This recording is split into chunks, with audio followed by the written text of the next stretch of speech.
Pricing strategy और product decisions, ये सारे लगभग चैप्टर्स कंप्लीट हो चुके हैं। अगर उसमें कुछ भी रहेगा या कुछ भी बचेगा, अगर कुछ भी सिलेबस का कोई भी पार्ट अगर रह जाता है, तो will do it in the next class, will start with it. और डिस्ट्रीब्यूशन प्रोसेस के बाद जो फाइनल होगा आपका इंटीग्रेटेड कम्युनिकेशन फैसिलिटी जो है, कम्युनिकेशन है, इंटीग्रेटेड कम्युनिकेशन जो है वो हम कर लेंगे उसके बाद। तो लगभग 2 चैप्टर जो है वो आपके थर्ड सेमेस्टर की किताब में रह गया है, तो आज हम कंज्यूमरिज्म जो है वो बेसिकली रिवाइज करेंगे। ठीक है, सारे लोग वीडियो क्लियर है, उसको स्टार्ट किया। कंज्यूमरिज्म जो है इसका मतलब क्या होता है, what is the meaning of consumerism. और कंज्यूमरिज्म से पहले हम कंसेप्ट समझते हैं, कौन कंज्यूमर कौन होता है। सो consumer is the final user of the product और सर्विस को जो फाइनली यूज करता है, जैसे मैं, आप, हम लोग सारे। ठीक है, कंज्यूमर वो होता है जो प्रोडक्ट को खरीदे ना खरीदे वो मतलब नहीं होता है, बट जो यूटिलाइजेशन होगा वो फाइनली कौन करेगा, आपका कंज्यूमर, कस्टमर जो प्रोडक्ट को परचेज करता है। जब हम कंज्यूमरिज्म की बात करते हैं तो ये बेसिकली क्या है कि जब हमें कंज्यूमर्स के इंटरेस्ट को, कंज्यूमर को प्रोटेक्ट करना है, सिक्योर करना है मार्केट प्लेस में, किस चीजों से उन्हें प्रोटेक्ट करने की जरूरत है, अनएथिकल प्रैक्टिसेस से, जिसको हम यूटीपी कहते हैं, अनएथिकल प्रैक्टिसेस। और ये जो है ये किस क्यों होता है, अनफेयर ट्रेड प्रैक्टिसेस करते कहते हैं यूटीपी या अनएथिकल ट्रेड प्रैक्टिसेस। ठीक है, अनफेयर या अनएथिकल। तो ये अनफेयर ट्रेड प्रैक्टिसेस होते हैं वो क्या क्या होते हैं, जैसे आपके ब्लैक मार्केटिंग हो गया, फिर आपका होर्डिंग हो गया, स्प्यूरियस प्रोडक्ट्स हो गए, लेस वे हो गया। ठीक है, तो there are multiple unfair trade practices. Example के लिए अनफेयर ट्रेड प्रैक्टिस का सबसे अच्छा लेटेस्ट एग्जाम्पल तो कोविड के जो ऑक्सीजन सिलेंडर्स और रेमडेसिविर मेडिसिन है। अब इसमें ब्लैक मार्केटिंग कैसे होता है, ब्लैक मार्केटिंग का सबसे पहला मतलब ये होता है कि जब आपके प्रोडक्ट का डिमांड मार्केट में काफी ज्यादा हाई हो जाए, ठीक है, और उसका जो सप्लाई हो लिमिटेड हो, तो ऐसे केस में क्या होता है कि कुछ लोग उस प्रोडक्ट का ब्लैक मार्केटिंग करना स्टार्ट करते हैं, यानी उसके प्राइस से उस प्रोडक्ट का प्राइस हाई कर देते हैं। ठीक है, यानी अगर उसका प्राइस 200 रुपए 500 रुपए है, तो they are going to sell it for 1000 2000 5000 because those products are need products, right. तो इसमें हम ब्लैक मार्केटिंग ये होता है। होर्डिंग होता है जमाखोरी, यानी जब कुछ कोई चीज बंद होने वाला होता है, एग्जाम्पल के लिए अल्कोहल जो था, बिहार में ड्राई स्टेट बन गया, अल्कोहल को हटा दिया गया, अभी भी स्टिल बहुत लोगों ने क्या किया, उसको होर्डिंग की तरह, मतलब उसको जमाखोरी कर लेना, और उसके बाद भी उसको गलत सलत और हाई प्राइस में और इलीगल प्रैक्टिस करना। ठीक है, स्प्यूरियस प्रोडक्ट का मतलब होता है कि वो प्रोडक्ट जो ओरिजिनल की कॉपी हो। जैसे अगर आपको मैंने बताया था कि जब मैं सरोजिनी नगर में गई थी तो वहां पर मैंने काफी ज्यादा देखा कि जो लैक्मे काजल जो होते हैं, लैक्मे फिर मेबेलिन, इनके स्प्यूरियस प्रोडक्ट अवेलेबल थे। ठीक है, स्प्यूरियस प्रोडक्ट का मतलब होता है कि you can't differentiate that which one is original and which one is fake. They are make those product itna similar, they will make the product in extreme similarities there, and very less difference was present in the product, but one product is fake and one product is original, तो इनको कहते हैं spurious product वगैरह बनाना। ठीक है, less वे का मतलब क्या होता है, जब प्रोडक्ट जो है, जिस अगर आपने 1 kg को प्रोडक्ट खरीदा है तो आपको वेट में 800 ग्राम दे रहे हैं, लाइक 200 ग्राम वो आपको प्रोडक्ट नहीं दे रहे हैं।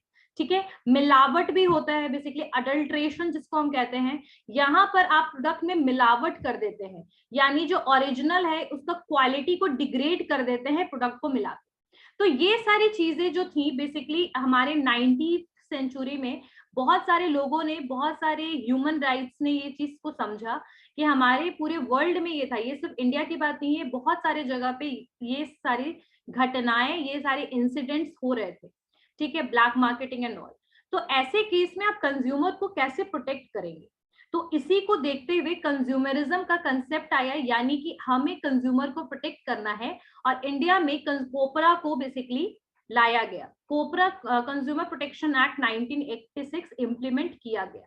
यहाँ पर कुछ बेसिक राइट्स दिए गए, किसको बेसिक राइट्स दिए गए, कंज्यूमर को। यहाँ पर एक जो लाइन था कैविट एम्पेटोर, उसको बदल के लिखा गया कैविट वेंडर।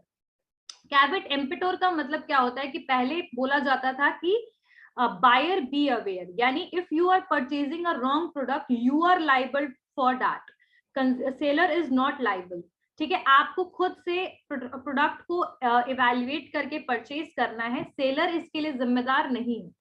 लेकिन जब कोपरा लाया गया तो उसके बाद इसका जो टर्म था वो कैबिट वेंडर की तरफ आ गया कि लाइक सेलर बी अवेयर, यानी if you are selling a wrong product to the consumer you are going to be in a big mess, right. तो ये बेसिकली टर्म जो था ये लाया गया किसमें, कोपरा एक्ट 1986 में।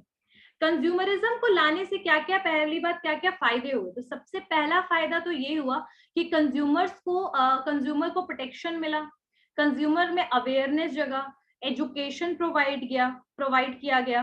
तो like there are so many basically objectives of consumerism. और अगर किसी बच्चों ने नहीं लिखा है कंज्यूमरिज्म के बारे में तो वो प्लीज लिख लीजिए। कंज्यूमरिज्म क्या था, बेसिकली कंज्यूमरिज्म जो था वो एक प्रोटेक्शन के लिए लाया गया था, कंज्यूमर के इंटरेस्ट को प्रोटेक्ट करने के लिए, कंज्यूमर को प्रोटेक्ट करने के लिए। एंड सिर्फ उसे प्रोटेक्शन नहीं, प्रोटेक्शन के तरीके भी इसमें दिखाए गए थे कि भाई आप कैसे कंज्यूमर को नॉलेज प्रोवाइड कीजिए, अवेयरनेस प्रोवाइड कीजिए। तो all these things comes under the basically consumerism. तो लिखिए कंज्यूमरिज्म क्या है। सारे बच्चों ने पढ़ा था कंज्यूमरिज्म या कुछ बच्चे ऐसे हैं जिन्होंने क्लास अटेंड नहीं। कंज्यूमरिज्म जो है ये for in protecting the interest of the consumer, securing them, and it is also aim at creating the knowledge and the harmony among the consumers, मतलब उनके अमंग, कंज्यूमर्स के अमंग क्या लाने की ये कोशिश करते हैं, नॉलेज प्रोवाइड करते हैं, harmony for making unity. If there is wrong with one consumer just try to unite and just take the legal action against those seller. तो एक हार्मोनी भी प्रोवाइड करते हैं and help to take group measures on issue like consumer law. और ये और किस चीज में भी हेल्प करते हैं कि कंज्यूमर लॉ में आप एक ग्रुप में एक एक्शन ले सके, ठीक है, इंफॉर्मेशन प्रोवाइड कर सके अगर कहीं भी malpractice, misleading advertisement, restrictive trade practice या कोई भी ऐसा इंसिडेंट, अनएथिकल ट्रेड प्रैक्टिस या अनफेयर ट्रेड प्रैक्टिस हो रहा है, तो ऐसे केस में आप उनके अगेंस्ट एक्शन ले सकते हैं, किसके अगेंस्ट, सेलर और कंपनी के अगेंस्ट, ठीक है। अब इसका एम क्या है, कंज्यूमरिज्म को लाने का क्या मकसद है, व्हाट इज द एम। और एक चीज और, सारे लोग कान खोल कर बैठना मेरे क्लास में, बिकॉज लास्ट में I am going to raise question from this chapter, ठीक है। सो कंज्यूमरिज्म को लाने का सबसे पहला एम है कि it is assume that consumer know their need. ये माना जाता है कि कंज्यूमर्स को अपनी नीड और अपने राइट्स पता होने चाहिए, किसको, कंज्यूमर्स को। Second, it is assumed that business really cares about those needs and know inactly how to find them। यहाँ पर बोला जा रहा है कि बिजनेस भी अपने बेसिकली एथिकल थिंग्स को जाने, ठीक है, और बिजनेस को भी ध्यान रहे, रियली वो केयर करे इस बारे में कि कंज्यूमर को उन्हें किस टाइप के प्रोडक्ट्स प्रोवाइड करने हैं।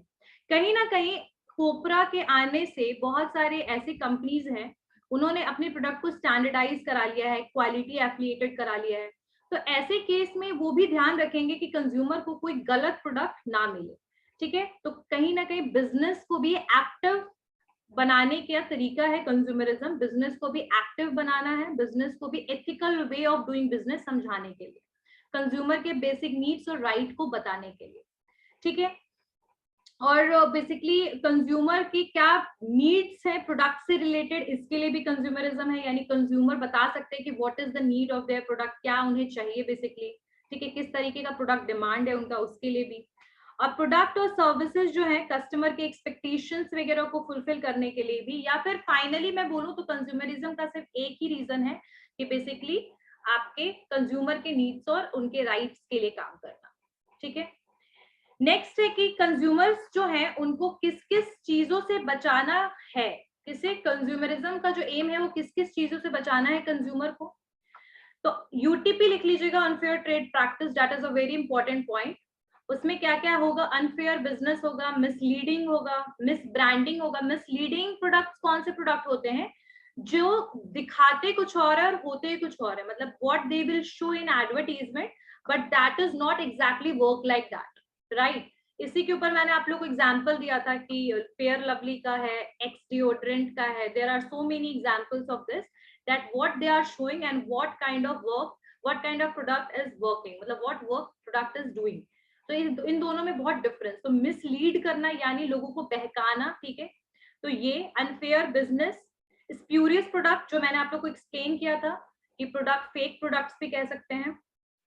अनसेफ प्रोडक्ट का मतलब क्या होता है, जो प्रोडक्ट ऐसे प्रोडक्ट होते हैं जो इलेक्ट्रॉनिक्स वगैरह के होते हैं और या तो हेवी प्रोडक्ट होते हैं, हेवी मेटल्स के प्रोडक्ट होते हैं, उनको यूज करना सेफ्टी के साथ। एग्जाम्पल के लिए आप लोगों ने देखा होगा कि कई बार आजकल क्या होता है, जब आप गीजर वगैरह कभी यूज कीजिएगा, गीजर का अगर ऑन रह जाएगा स्विच तब भी कोई हार्म नहीं होता है घर को या फिर किसी पर्सन को या गीजर को। ये क्यों होता है पता है, उसमें एक ऑटोमेटिक कट होता है। और इसको क्यों लाया गया, क्योंकि कोई भी पर्सन जो है इससे इफेक्ट ना हो पाए, या फिर आईएसआई को क्यों लेकर आया गया, बेसिकली इसीलिए कि वो एक standardised product, basically electronic items को क्वालिटी स्टैंडर्ड सर्टिफिकेट दे पाए। ठीक है, कि कोई भी प्रोडक्ट अनसेफ ना हो यूज करने में और उससे कोई एक्सीडेंट ना हो। तो सेफ्टी बहुत जरूरी है, तो इसीलिए अनसेफ प्रोडक्ट थे पहले। ठीक है, अनसेफ प्रोडक्ट, अडल्ट्रेशन, मिलावट वगैरह था। फिक्शियस प्राइसिंग यानी ओवर प्राइसिंग, या जो प्राइस है उससे अलग रेट लेना, हाई रेट लेना। ठीक है, डिसेप्टिव पैकेजिंग, प्रॉपर पैकेजिंग नहीं होना है, not easy to handle. False and misleading advertisement, गलत एडवर्टीजमेंट वगैरह दिखाना। डिफेक्टिव वारंटीज यानी वारंटीज वगैरह जो है वो भी मतलब 1 साल, 1 महीने के लिए, 2 महीने के लिए देना, मतलब जो प्रोडक्ट में 1 ईयर रिक्वायर्ड है, या फिर वारंटीज में डेट में प्रॉब्लम या कुछ भी इस तरीके से डिफेक्टिव वारंटीज। होर्डिंग, ठीक है, जमाखोरी जिसको कहते हैं, ब्लैक मार्केटिंग और शॉर्ट वेट मेजर्स। तो ये सारे आपके अनफेयर ट्रेड प्रैक्टिसेस हैं। क्लियर है, what is the meaning of consumerism, what is the aim of consumerism and what are the various unfair trade practices. तो ये तीनों पॉइंट में किसी को कोई डाउट है? Anyone have any doubt in this topic? No, ma'am. ठीक है, now we just need to move toward, yes Vishwajeet, 1986। ठीक है, कोपरा से पहले बहुत सारे और भी एक्ट होते थे, इंडिविजुअल एक्ट्स होते थे, जैसे आपके monopoly, MRTP, monopoly restrictive trade policy था, सेल्स ऑफ गुड्स एक्ट 1930 था। ठीक है, तो बहुत सारे आपके एक्ट्स जो थे वो कोपरा से पहले लाए गए थे, and that was for the protection of consumer, but that was not as such efficient like COPRA. ठीक है, उनको लाया गया, लेकिन उसके बाद फिर कोपरा को भी बेसिकली इंट्रोड्यूस किया गया, और कोपरा में कुछ कंज्यूमर के राइट्स को मेंशन किया गया। कोपरा आया कब था? 1986 में, और इसका ऑब्जेक्टिव क्या था, क्यों इसको लाया गया था? ऑल राउंड प्रोटेक्शन देने के लिए किसको? कंज्यूमर्स को, और एक इफेक्टिव सेफगार्ड प्रोवाइड करना for against the types of exploitation such as defective good, deficient service, unfair trade practice वगैरह के अगेंस्ट। यानी कि कंज्यूमर प्रोटेक्शन एक्ट को लाने का सबसे बड़ा रीजन था, 1986 में इसको लाया गया था। और कभी ऐसा क्वेश्चन आएगा कि there are any other acts which are before the COPRA, तो जो भी आपके बुक में एक लाइन से गिवन है और जिसके बारे में मैंने आप लोगों को लिखवाया भी है, एमआरटीपी, एसेंशियल कमोडिटीज एक्ट वगैरह है ना, वो सारे है ना। अडल्ट्रेशन, एक था फूड अडल्ट्रेशन एक्ट वगैरह कुछ करके 5-10-15 है, उसमें से कम 5-6 लर्न कर लेना जिसके बारे में मैंने लिखवाया है, तो जरूर ध्यान रखना। और कंज्यूमर प्रोटेक्शन एक्ट को लाने का पीछे मकसद ये था कि ऑल राउंड प्रोटेक्शन देना किसको? कंज्यूमर को, और साथ साथ कुछ ऐसा बेसिकली कोई सेफगार्ड बनाना, इसीलिए कंज्यूमर फोरम को लाया गया, ताकि कंज्यूमर को अगर एक्सप्लॉइट किया गया किसी भी तरीके से अनएथिकल ट्रेड प्रैक्टिस से, तो उसके अगेंस्ट एक्शन लेना इजी हो।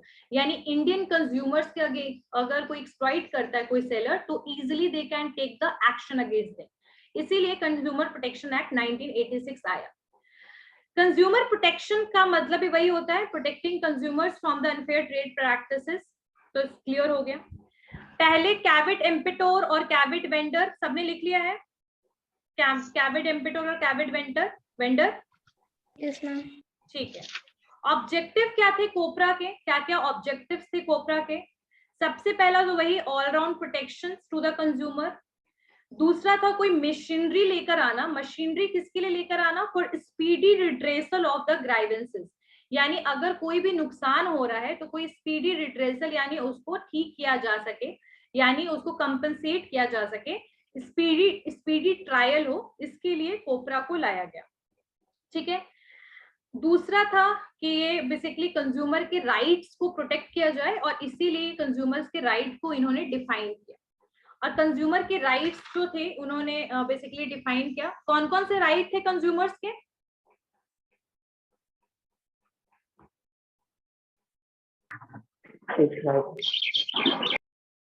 Who is going to tell me? Raise your hand. I am going to ask them.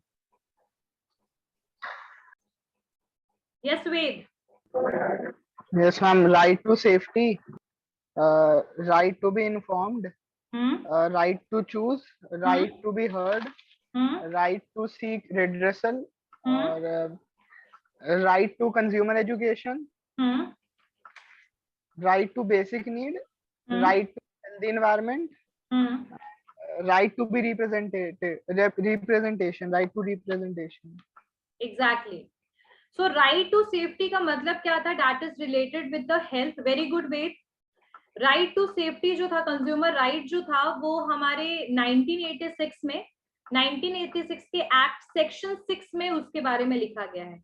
In 1986 consumer act में सेक्शन 6 में इसको मेंशन किया गया है कंज्यूमर के राइट्स को।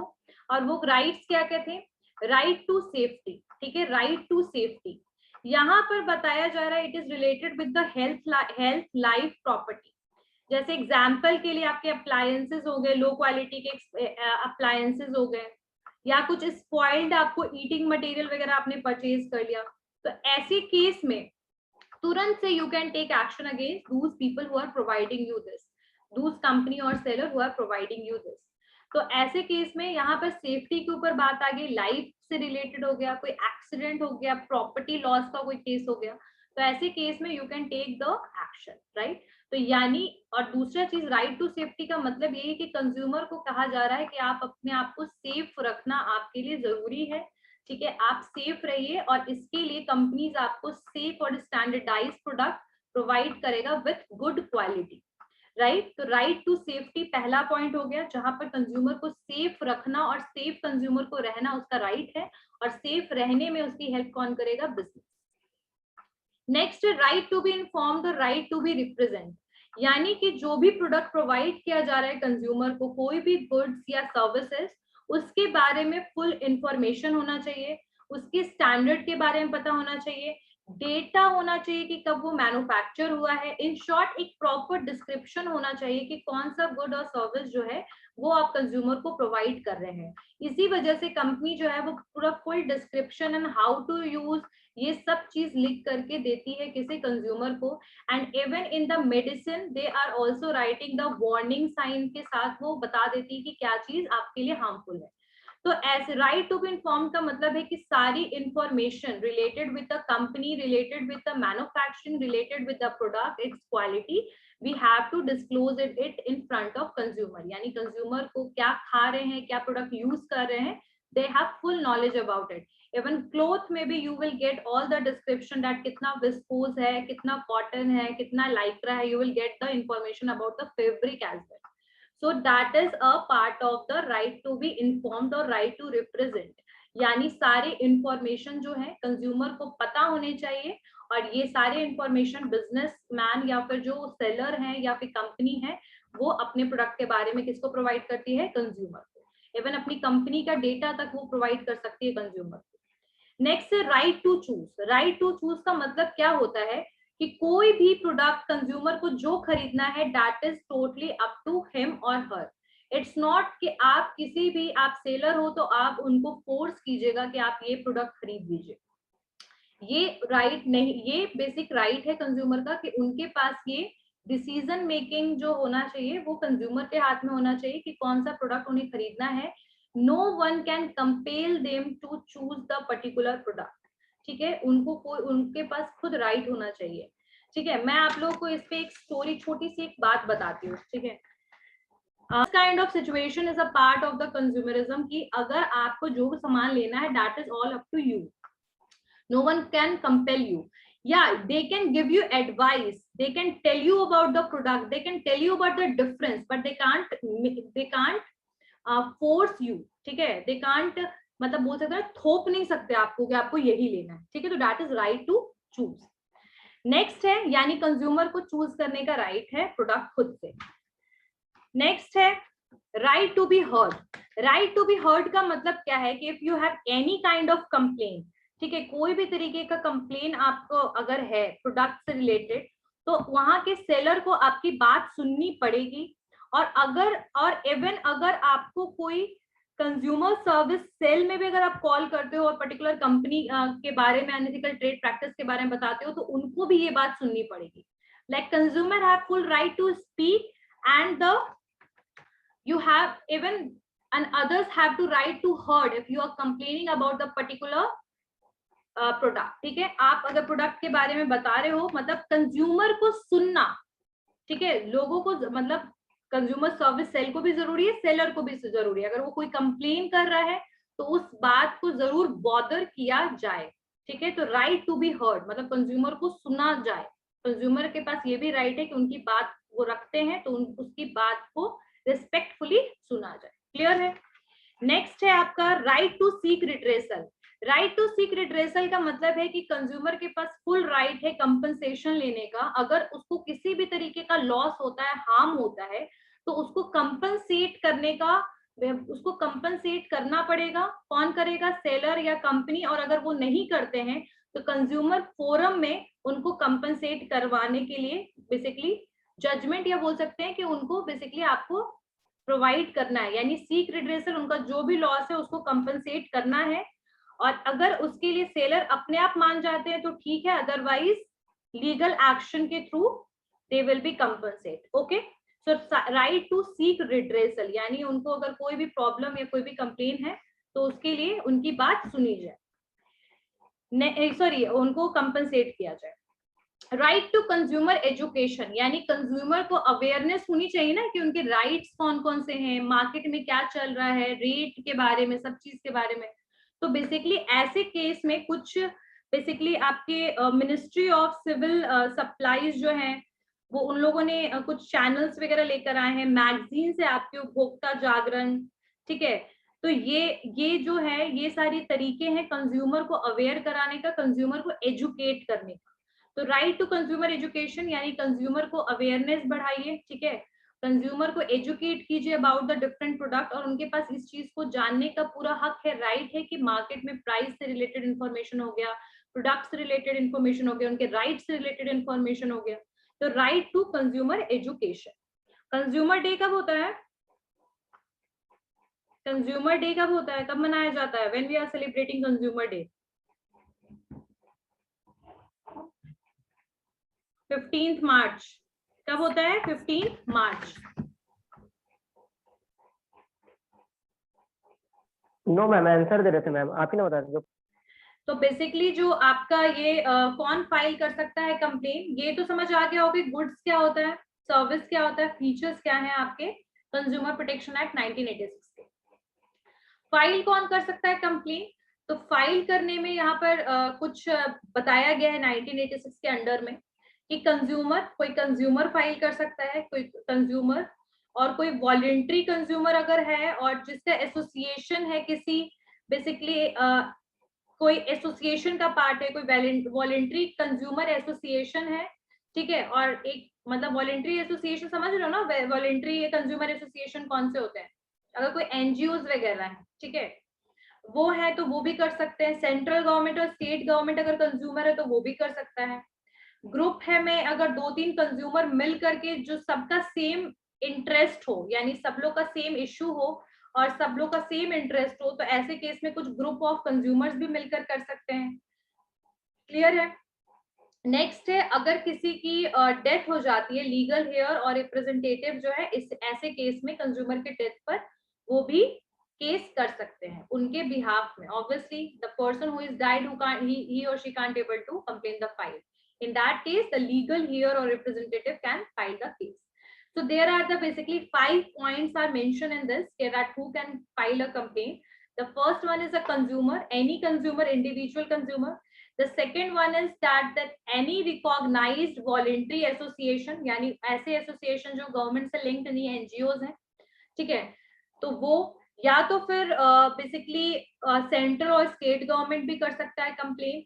कुछ ग्रुप ऑफ कंज्यूमर्स हैं जिनका सेम इंटरेस्ट है, ग्रुप ऑफ कंज्यूमर्स भी कर सकते हैं, और साथ साथ कोई लीगल हियर और रिप्रेजेंटेटिव है, इन केस अगर किसी कंज्यूमर की डेथ हो जाती है तो वो भी फाइल कंप्लेंट कर सकते हैं। अब what complaint can be filed, यानी कौन सा कंप्लेंट फाइल किया जा सकता है। चलिए, तो कौन फाइल कंप्लेंट कर सकता है, ठीक है। तो an unfair trade practice, what complaint can be filed, मतलब क्या कंप्लेंट केस में क्या कंप्लेंट आप फाइल कर सकते हैं। एन अनफेयर ट्रेड प्रैक्टिस है, और अगर कोई बेसिकली कोई ऐसा ट्रेड प्रैक्टिस हुआ है जो कोई ट्रेडर ने अडॉप्ट किया है या सर्विस प्रोवाइडर ने, तो ऐसे केस में आपके साथ कुछ रॉन्ग इंसिडेंट्स हुए हैं, गलत हुआ है, तो ऐसे केस में आप कंप्लेन कर सकते हैं।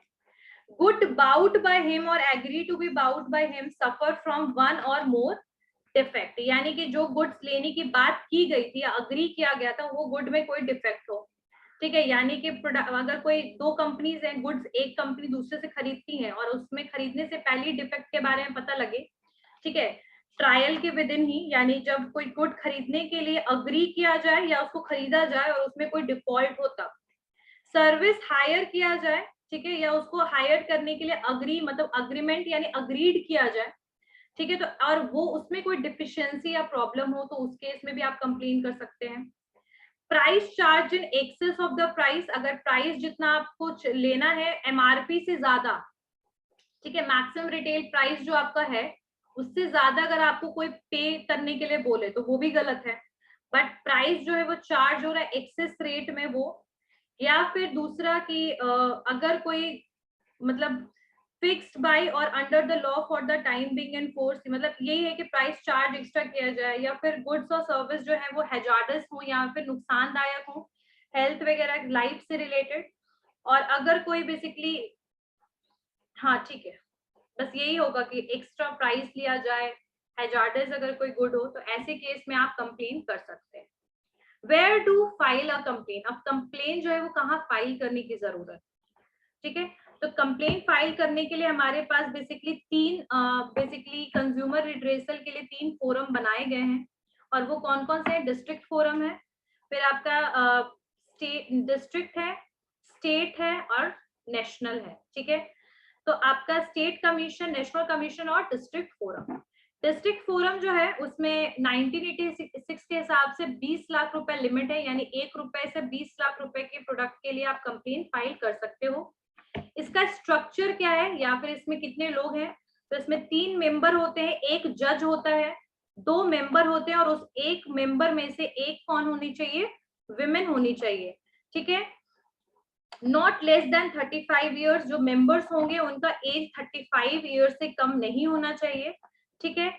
और डिस्ट्रिक्ट जज, जो इसमें जो एक मेंबर जो जज होंगे वो एटलीस्ट स्टेट कमीशन या फिर स्टेट कमीशन के जज होने चाहिए, या फिर बोल सकते हैं आपके हाई कोर्ट के जज होने चाहिए, ठीक है। और इसमें जो आपका जज होगा उसकी जो पूरा जर्नी जो मतलब जॉब पीरियड होगा या फिर वर्क पीरियड होगा 5 इयर्स के लिए होगा, या फिर और 70 इयर्स, यानी 70 साल अगर पहले आ गया तो रिटायर हो जाएगा, या 5 साल, ठीक है।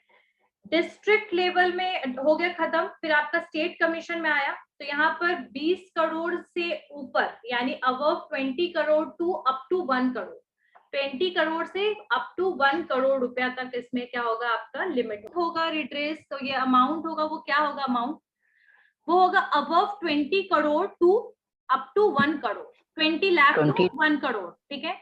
यानी 20 लाख रुपए से ऊपर से, मतलब 20 लाख 1 रुपए से आपके 1 करोड़ रुपए तक, वहां तक रिड्रेसल के लिए अमाउंट के लिए आप स्टेट कमीशन में जा सकते हैं।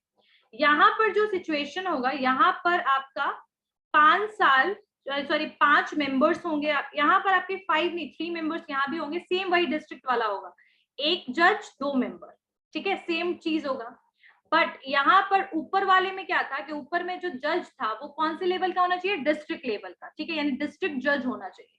यहाँ पर ये हाई कोर्ट का जज होगा, यानी स्टेट कमीशन में जज होगा वो हाई कोर्ट का होगा, डिस्ट्रिक्ट में डिस्ट्रिक्ट लेवल का वो जज होना चाहिए, और यहाँ बेसिकली कितने कौन से होना चाहिए, हाई कोर्ट का जज, मतलब उसका जो नॉलेज होना चाहिए, उसका जो बेसिकली जो उसका क्वालिफिकेशन होना चाहिए, या तो वो डिस्ट्रिक्ट जज रहा हो तब वो बन सकता है कंज्यूमर फोरम का, डिस्ट्रिक्ट फोरम का जज, या तो फिर वो नेशनल कमीशन, स्टेट कमीशन में वो हाई कोर्ट का जज के बराबर उसकी क्वालिफिकेशन हो, या फिर वो हाई कोर्ट का ही जज हो, रिटायर्ड जज हो, और उसकी एज लिमिट सेम होगी कि 70 साल या 5 साल। ठीक है, तो ये आपका आएगा स्टेट कमीशन में। ठीक है, और नेक्स्ट आपका आएगा एनसी यानी नेशनल कमीशन, और नेशनल कमीशन में आपका 5 मेंबर होगा, और यहाँ पर लिमिट जो होगी वो 1 करोड़ से एक्सीड कर जाएगी, यानी 1 करोड़ रुपए से ऊपर, और यहाँ पर आपके 5 मेंबर होंगे, और एक आपका जज होगा, और 4 मेंबर होंगे, और उसमें से भी एक वुमेन होना जरूरी है। सब में मेंबर्स में एक वुमेन का होना बहुत जरूरी है। क्लियर है, एक वुमेन मेंबर होनी चाहिए। और यहाँ पर जो जज होगा नेशनल कमीशन में, वो जज होना चाहिए सुप्रीम कोर्ट का। ठीक है, वो कहाँ का जज होना चाहिए? सुप्रीम कोर्ट का। क्लियर है, तो ये तीनों बेसिकली आपके फोरम्स हो गए। अब फाइलिंग द कंप्लेन, यानी कि फाइल कैसे आप कंप्लेन कर सकते हो। ठीक है, टाइम लिमिट क्या है कि आपने मान लीजिए कि आज आपने प्रोडक्ट खरीदा, आज कितना तारीख है? 18 मई 2021। अब आपके पास जो टाइम है वो है 18 मई 2023, यानी 2 साल का टाइम है आपके पास कंप्लेन करने का। यानी 18 तारीख को जो आपने सामान खरीदा, अगर उस सामान में कोई भी दिक्कत आता है तो आप 2 साल में उसके बारे में कंप्लेन कर सकते हैं। टाइम लिमिट क्या है? 2 years फ्रॉम द डेट और विच एक्शन अराइजेस। ठीक है, 2 साल आपके पास समय होगा कंप्लेन करने के लिए। ठीक है, नेक्स्ट आप यहाँ तक क्लियर हो गया कि 2 साल का समय होना चाहिए। और एक चीज और है कि अगर कोई डिस्ट्रिक्ट फोरम में पर्सन जो है वो सेटिस्फाइड नहीं है वहां के बेसिकली क्या बोलते हैं उसको, दैट वर्ड, जजमेंट से।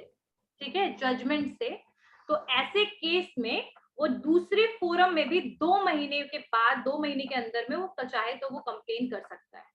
ठीक है, नेक्स्ट जो है वो है कंज्यूमर प्रोटेक्शन एक्ट 2019। अब अमेंडमेंट हो गया है 1986 वाले में, और अमेंडमेंट करने का सबसे बड़ा रीजन ये है कि अब यस मनी, आगे हम लोग बढ़ते हैं और आगे हम पढ़ते हैं about the consumer protection act 2019, कोपरा।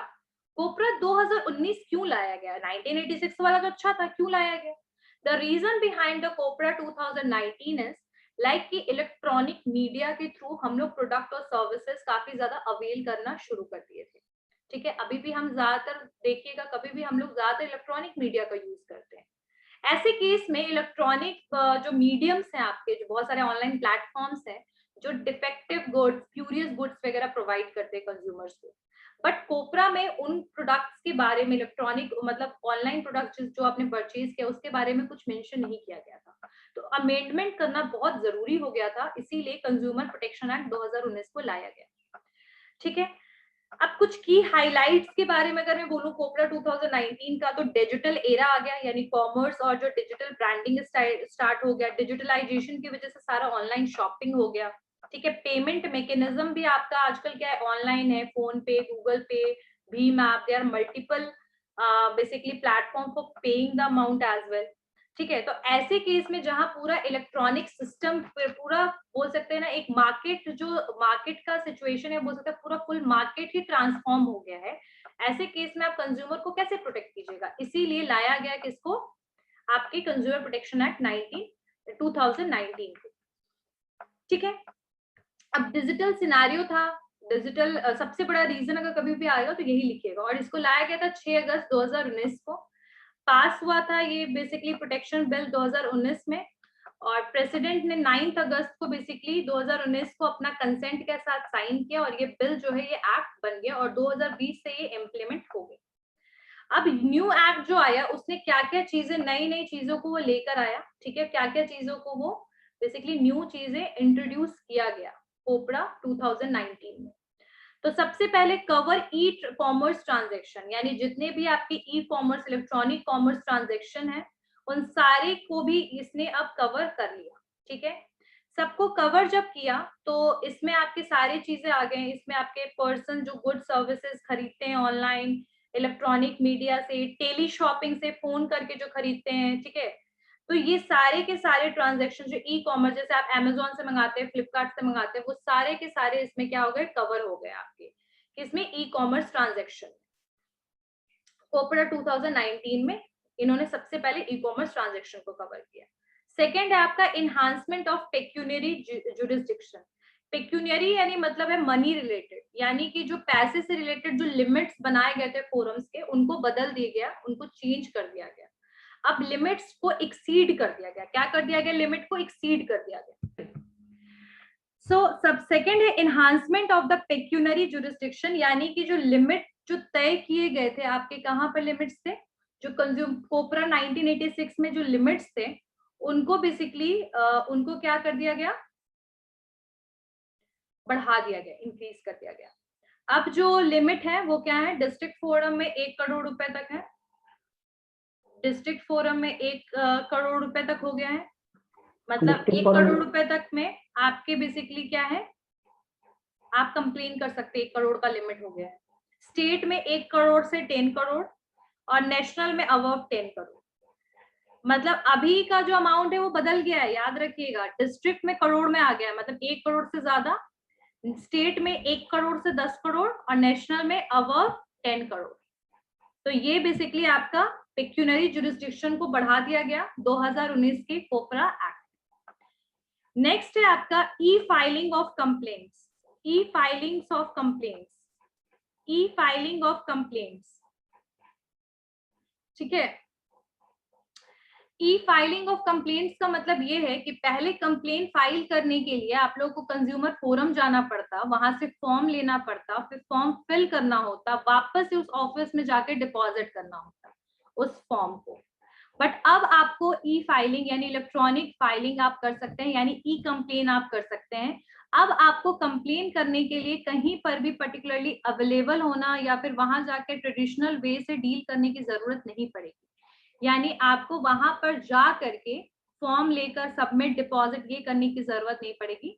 अब आप ये चीज इलेक्ट्रॉनिक मीडिया को यूज करते हुए कर सकते हैं, ठीक है। अब यहाँ कंज्यूमर जो है, अगर इन केस, अगर मैंने एक आप लोग को एग्जांपल दिया था कि मान लीजिए कि 2 पर्सन है, और मतलब 2 प्लेस है, एक गुजरात है एक दिल्ली है।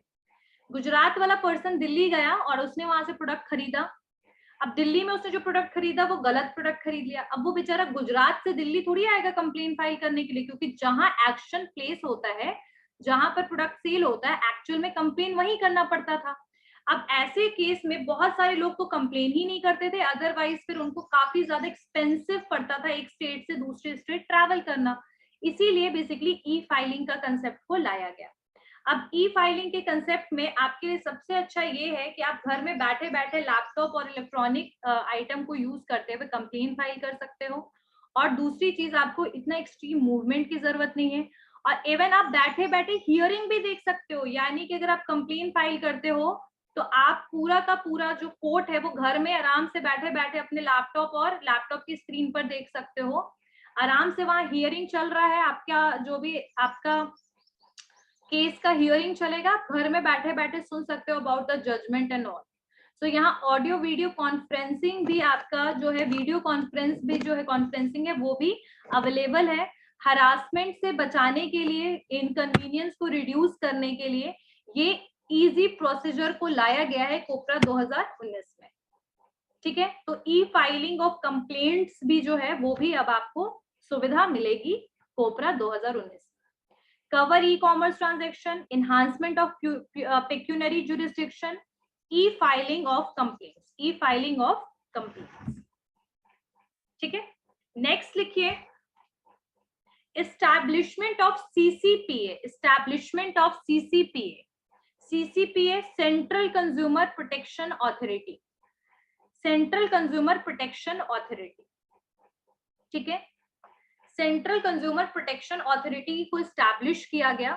एक इन्वेस्टिगेशन विंग है ये। इन्वेस्टिगेशन विंग यानी अगर कोई कंप्लेन करता है और उसके लिए इन्वेस्टिगेशन का जो काम है वो ये बेसिकली अथॉरिटी जो है वो करेगी। और इसमें हेड, इसका जो एक अलग हेड होगा, डायरेक्टर जनरल होगा, ये वो इंक्वायरी कंडक्ट करेगा, कंज्यूमर लॉ वायोलेशन की तरफ ध्यान देगा और पावर, इवन उसके पास इतना पावर होगा, इस ऑथोरिटी जो ये जो विंग है जो स्टार्ट हुआ, इसके पास इतना पावर है कि ये बेसिकली अपने तरफ से खुद ही रीएम्बर्समेंट का भी कर सकता है, फाइल भी कर सकता है, एक्शन भी ले सकता है, ठीक है, कैंसिल भी कर सकता है लाइसेंस किसी सेलर का, ठीक है। ये सारी चीजें, ये सारा का सारा ये खुद भी कर सकता है, एक्शन ले सकता है, ठीक है। और अगर इन ये सारी चीजें वो कब कर सकता है, जब more than one individual affected होंगे तब, यानी एक पर्सन से ज्यादा लोग जब अफेक्टेड हो रहे हैं, यानी एक एरिया में एक शॉप की वजह से 20 लोग के घर में कोई एक्सीडेंट होता है, या फिर 1 से 2 लोगों के घर में एक्सीडेंट होता है ऐसे उस प्रोडक्ट की वजह से, तो इस केस में जो CCPA central consumer protection authority जो है वो बेसिकली एक्शन ले सकता है। किसके अगेंस्ट ले सकता है, सेलर और कंपनी के अगेंस्ट, यानी कोई कंज्यूमर फोरम से डील करने की जरूरत नहीं पड़ेगी, they are enough to take the action if there is any wrong event is done with the consumer by the seller and that is affecting more than one people, यानी एक person से ज्यादा को अगर वो इफेक्ट करता है तो। Product liability and penal consequences, product liability and penal consequences का मतलब क्या है कि अगर मान लीजिए, देखो मैं आप लोगों को इसको स्क्रीन शेयर करके समझाती हूँ, ठीक है, अभी मैं आप लोगों को दिखा रही हूँ।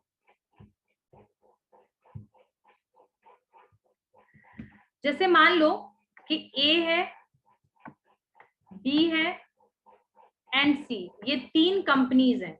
A जो है वो मैन्युफैक्चरर है, ठीक है, B जो है वो डिस्ट्रीब्यूटर है, और C जो है बेसिकली वो ऑनलाइन प्लेटफॉर्म यूज, मतलब ऑनलाइन प्लेटफॉर्म है, यानी इस प्लेटफॉर्म के थ्रू प्रोडक्ट सेल हो रहा है, और ये सारे मिलके कंज्यूमर तक प्रोडक्ट प्रोवाइड कर रहे हैं। अगर मान लो कि कल को Amazon से कोई प्रोडक्ट मंगवाया, एग्जाम्पल के लिए, ऐसा कुछ है नहीं कि Amazon ऐसा प्रोडक्ट सेल करता है, बस नॉर्मल के लिए मान लो कोई भी ऑनलाइन साइट है Amazon, उसने, वो तो प्लेटफॉर्म है, वो एक मीडिएटर की तरह काम कर रहा है, ऑनलाइन प्लेटफॉर्म है, इसका प्रोडक्ट जो है यहाँ तक पहुंचाने के लिए they are using, working as a mediator.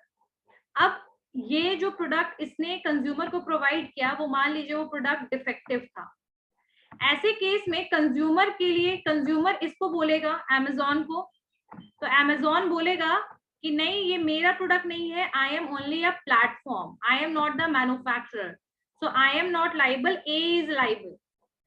So consumer बोलेगा A को, तो A बोलेगा कि ठीक है मेरा प्रोडक्ट डिफेक्टिव है, लेकिन मैंने तो ठीक प्रोडक्ट दिया था, C जो है आपका Amazon है, उसकी वजह से कुछ डिफेक्ट हो सकता है, होगा।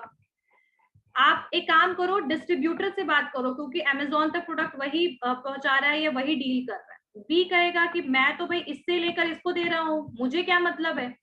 तो कंज्यूमर एक तरीके से हरासमेंट में फंस सकता है, ठीक है, वो परेशान हो जाएगा कि मैं किसके पास जाऊं, किसको, कौन लाइबल है इस प्रोडक्ट के लिए।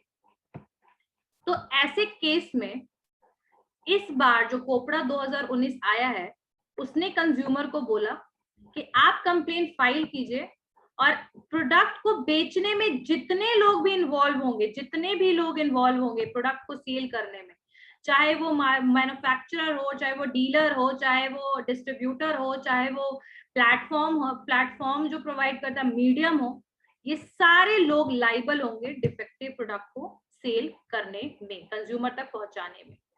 तो यानी कि everyone is liable who are basically performing the sale of the good, सारे जो भी प्लेयर्स होंगे, जितने भी लोग इन्वॉल्व होंगे, सारे लोग जिम्मेदार होंगे अगर प्रोडक्ट गलत होता है तो, ठीक है। तो यहाँ पर सिचुएशन में क्या आएगा कि जो प्रोडक्ट प्रोवाइड करने वाला मैन्युफैक्चरर है, सर्विस प्रोवाइडर है, प्रोडक्ट सेलर है, या कोई प्लेटफॉर्मर है, ठीक है, कोई भी हो, ये सारे के सारे जो फैसिलिटेटर्स होंगे, ये सारे एग्रीगेट में रिस्पॉन्सिबल होंगे अगर प्रोडक्ट गलत आता है तो, मतलब no one is not liable, everyone is liable, ठीक है। ये आपका ये नया एक बेसिकली चेंज या अमेंडमेंट लाया गया इसमें, product liability and penal consequences. अगर कोई अनफेयर ट्रेड प्रैक्टिस होता है, unfair trade practice related with what, अगर कोई पर्सनल इंफॉर्मेशन वगैरह शेयर होता है, कंज्यूमर का पर्सनल ठीक है, now it include sharing of, मतलब अनफेयर ट्रेड प्रैक्टिस में बाकी जो चीजें थी ना, होर्डिंग, स्प्यूरियस गुड्स, ये सब, वो सारी चीजों के साथ साथ अब एक और चीज को ऐड कर लिया गया है कि अगर कंज्यूमर के आपने पर्सनल डेटा को इधर से उधर किया तो यू विल बी, ये भी एक अनएथिकल ट्रेड प्रैक्टिस हो गया। देखते होंगे आप लोग कि जब भी आप ऑनलाइन पेमेंट करते हैं तो उसमें साफ लिखा होता है कि सिक्योर पेमेंट, आपका डेटा इधर से उधर नहीं जाएगा, ऐसा कुछ लिखा भी होता है, मेंशन किया होता है कि secure transaction. Why it is mention कि अगर आप कोई प्लेटफॉर्म के थ्रू पेमेंट कर रहे हैं और कल को मान लीजिए आपके कार्ड नंबर, आपका सीवीवी नंबर किसी और के पास चला जाता है, तो ऐसे केस में क्या हो सकता है, कोई भी आपके ट्रांजैक्शन कर सकता है ना। ऐसे तो खैर ओटीपी अब आ गया है, वन टाइम पासवर्ड, लेकिन स्टिल सिचुएशन वर्स है ना, वो एक तरीके का डेटा ही तो देना हो गया दूसरे को। तो ऐसे केस में आप अब ये इस तरीके की जो चीजें हैं, personal information of the consumers, that also come if it will be shared, it comes under the unfair trade practice। ठीक है। misleading of advertisement, यानी कि अगर कोई CCPA जो है, मतलब उन लोगों ने अब पेनल्टी क्या कर दिया है कि अब आपकी पेनल्टी 10 लाख रुपए की, अगर कोई भी मैन्युफैक्चरर हो या इंडोर्सर मतलब जो आपकी एडवर्टीजमेंट को कंज्यूमर तक पहुंचाता है, यानी कि मीडियम। ठीक है। अब कोई कंपनी है, मान लो लक्स है, अब वो किसी ना किसी से तो एडवर्टीजमेंट करवा रही होगी ना, तो वो इंडोर्सर होता है। तो अगर कोई मैन्युफैक्चरर या इंडोर्सर कोई भी फॉल्स या मिसलीडिंग एडवर्टीजमेंट करवाता है, ऐसे केस में दोनों के ऊपर कंप्लेन होगा, और कंप्लेन कितना होगा, 10 लाख रुपए और 2 साल की जेल। ठीक है। और अगर ये रिपीट होता गया, यानी कि अगर उसने बंद नहीं किया एडवर्टीजमेंट दिखाना, तो ये जो अमाउंट है 10 लाख रुपए पेनल्टी का, ये बढ़ करके कितना पहुंच जाएगा, 50 लाख रुपए तक। ठीक है। और ऐसे केस में इम्प्रिजनमेंट कितने साल का हो सकता है, 5 इयर्स का। ठीक है। अप टू 50 लाख, और इम्प्रिजनमेंट कितने साल का हो सकता है, 5 साल का। अगर वो चीज बंद नहीं किया गया तो और भी स्ट्रिक्ट एक्शन और पेनल्टी लिया जाएगा, किससे, कंपनी या इंडोर्सर से, यानी जो एडवर्टीजमेंट करवा रहा है, बनवा रहा है, या एडवर्टीजमेंट एजेंसी है, जो जैसे आपके लियो बर्नेट वगैरह जो यूएस की एडवर्टीजमेंट एजेंसी, इंडियन भी बहुत सारे एडवर्टीजमेंट एजेंसी, तो अगर इंडोर्सर या मैन्युफैक्चरर। ठीक है। और एक और था कि provision for alternate dispute resolution. ठीक है। अब कुछ प्रोविजन भी बनाया गया है कि अल्टरनेट डिस्प्यूट जो है वो बेसिकली सिंपल और क्विकर हो जाए। ठीक है। थोड़ा स्पीडियर रिजोल्यूशन हो जाए। ठीक है। तो कुछ डिस्प्यूट रिजोल्यूशन के लिए कुछ और भी सेटअप किया गया है बेसिकली इसके अंडर में। और मैं आप लोग को ई फाइलिंग ऑफ कंप्लेंट्स में बता दूं कि ई फाइलिंग ऑफ कंप्लेंट अगर आपको कभी करने की जरूरत पड़े तो थोड़ा सा आप लोगों के पास नॉलेज होने का जरूरी है। Being a student you just need to know that where you need to go to which site and where you need to complain. तो आपका डिपार्टमेंट ऑफ कंज्यूमर अफेयर्स जो है, डिपार्टमेंट ऑफ कंज्यूमर अफेयर्स, ये आता है आपकी कौन सी ministry में, ministry of consumer affairs, food distribution, food and public distribution. ठीक है। आपका मिनिस्ट्री ऑफ कंज्यूमर अफेयर्स है and food and public distribution है, उसके अंडर में एक डिपार्टमेंट आता है, डिपार्टमेंट ऑफ कंज्यूमर अफेयर्स। वहां पर आप जाइएगा तो वहां आपको एक फॉर्म मिलेगा, ई दाखिला नाम से फॉर्म मिलेगा, उस ई दाखिला को भर दीजिएगा। और अभी फिलहाल तो ये बहुत सारे आपके बिहार में भी ई दाखिला है। ठीक है। ई दाखिला का मतलब बिहार वाले, जो बिहार में भी इस ई दाखिला का एक्सेसिबल अब है, यानी आप एक्सेस कर सकते हैं उस साइट को। और ये आपका सबसे पहला जो ई दाखिला साइट जो है, ये दिल्ली में स्टार्ट हुआ था, और ये कब शुरू हुआ था, 8 सितंबर 2020 में। ठीक है। 8 सितंबर 2020 में इसकी शुरुआत हुई थी, और अभी फिलहाल ये बहुत सारे स्टेट में, बिहार, छत्तीसगढ़, झारखंड वगैरह में। तो आप कभी ई दाखिला का फॉर्म देखिएगा जरूर। तो ये सारे आपके कंज्यूमर प्रोटेक्शन एक्ट 2019 और कंज्यूमर प्रोटेक्शन एक्ट 1986 के बारे में था। अब कुछ लिस्ट है कंज्यूमर ग्रुप्स के, रजिस्टर्ड कंज्यूमर ग्रुप के, जैसे ग्राहक सहायक Gurgaon, HelpAge social welfare society है, मानव कल्याण सोसाइटी है, दीपाल्या है, नवजीवन सोसाइटी है। तो ये सारे बेसिकली कुछ कंज्यूमर के ग्रुप्स हैं जो रजिस्टर्ड है। ठीक है। कंज्यूमर ग्रुप्स रजिस्टर्ड है। और कुछ एनजीओज वगैरह हैं, जैसे वॉइस है, कंज्यूमर कोऑर्डिनेशंस है, कंज्यूमर एक्शन ग्रुप है, ठीक है, और ये सारी चीजें हैं। अब एनजीओ क्या क्या चीजें करता है, यानी जो कंज्यूमर प्रोटेक्शन के लिए जो एनजीओ है वो क्या क्या काम करता है, तो बेसिकली वो सेमिनार्स वगैरह कंडक्ट कराता है, बॉयकॉट करता है गुड्स को अगर कोई गुड्स स्प्यूरियस है या खराब गुड्स है, लीगल असिस्टेंस देगा, कंज्यूमर्स की हेल्प करता है अगर उनको समझ नहीं आ रहा कि फाइल कैसे करना है तो एक असिस्टेंस देगा, पब्लिक इंटरेस्ट पे काम करता है, पीआईएल भी करता है, पब्लिक इंटरेस्ट लिटिगेशन कहते हैं। इसमें क्या होता है कि अगर वो देख रहे हैं कि बहुत सारे कंज्यूमर के लिए कोई चीज हार्मफुल है तो वो पीआईएल भी दर्ज करता है कंज्यूमर फोरम, प्रोटेस्ट करता है यानी विरोध करता है अगर कुछ भी गलत गुड्स और सर्विस कंज्यूमर तक पहुंचता है इन दैट केस। ठीक है, अब आपका एक टॉपिक रह गया है that is quality standard certification, उसको नेक्स्ट क्लास में कवर कर लेंगे। It will take hardly 10 to 15 minutes, वो कवर हो जाएगा और उसके बाद will start with the public distribution system. ठीक है, डिस्ट्रीब्यूशन डिसीजन से प्लेस या डिस्ट्रीब्यूशन मिक्स की तरफ हम बढ़ जाएंगे। ठीक है, नेक्स्ट मुझे एक बार आप लोग अटेंडेंस दे दीजिए।